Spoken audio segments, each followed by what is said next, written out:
Your money has a story, and that story influences how you feel about money, how you go and make money, and the decisions that you're making overall.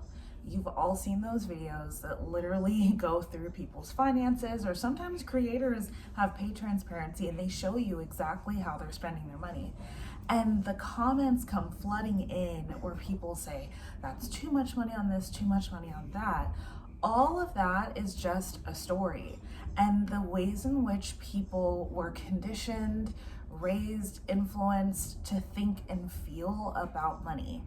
Things like your childhood, your relationship with your parents, what you've been taught in school, and media all influence how you feel about money. The truth about money is that every decision we make is going to be emotional. We are products of our environment unless we stop to interrogate the product that we've become. I'm Nisa, and if you're new to this channel, I'm a money, power, and story coach. I'm certified in trauma of money, and I have a background in sociology.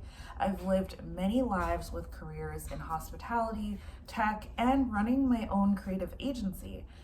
All of those experiences taught me that your relationship with money can dictate who you decide to be your entire life. And if it goes unchecked, you may never have the relationship with money that you deserve. So I'm going to give a personal example because I can always speak for myself. I was taught that money only came through hard work. So I worked really hard. My parents worked hard, and they not only taught me this, but they modeled this. My mom was a nanny. My dad worked in construction. He drove valet. He literally did anything that he could get his hands on. And oftentimes we did okay. We were straddling the middle class lines for many years. A couple of decades of working really hard, saving for a rainy day. The rainy day would come, and then we work really hard and save for the rainy day again. And that was what was normal for them. So if they have received a cash windfall, that would have gone towards rainy day. And I promise something would have come up to where that money would have been spent for that rainy day, because that was the dynamic that they had with money.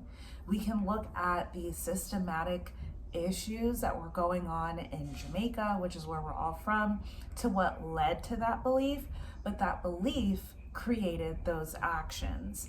And they never had the privileges and the opportunities to ask themselves, why do we have this relationship with money? Why does money have to be difficult? Even though they saw evidence everywhere that everyone didn't work very hard for money, they still said, well, that's true for them, but that's not true for me. That might be the case for someone else. Even if it was a friend or someone that was close to them, they still said, no, my story with money is that it only comes through this channel. And so that was what it was. Now, me being a coach, I've worked with people who have completely different dynamics with money. Some of them, money comes super easily, and other things like friendships and relationships are difficult. Some people have worked really hard for money and was able to really benefit from that hard work and now move on to have an easier life. But your money story can tell you so much about yourself and other dynamics that you have in your life. If you think that hard work is the epicenter of every accomplishment, then you might struggle with rest, and you might think that rest makes you less valuable or lazy. If you think that hard work is the most important attribute, then you might not value other people who put their priorities on different aspects of their life, like creativity or bonding with other people or taking more risks. Your money story not only reflects what's going on in your bank account, but it reflects how you engage with the people in your lives and the opportunities that come your way. You might even resent people who've had easier experiences because it went against the story that you're playing on repeat in your head. So if you're watching this video and you've made it this far, interrogate your relationship with money. Start with this. Ask yourself, what is one core memory that you have with money? And think about that core memory, especially as early as possible as you can draw from in your life, and ask yourself, what did that experience teach me about money? This is not an opportunity to blame yourself or to, you know, to judge yourself. This is simply to say, hey, I wonder where these ideas and thoughts are coming from, and sit with that. Think about how that experience impacted you, and think about what might have been different if that experience happened in a different way, or if maybe you processed it in a different way.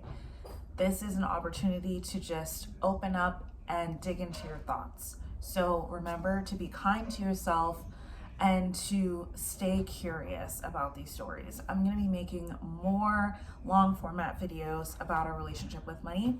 And if you want to work with me, I take on one-on-one coaching clients and we work through these dynamics in a conversation. So if that's the type of support you're looking for, you can check out the link in the description box and schedule a discovery call with me, and I will see you there.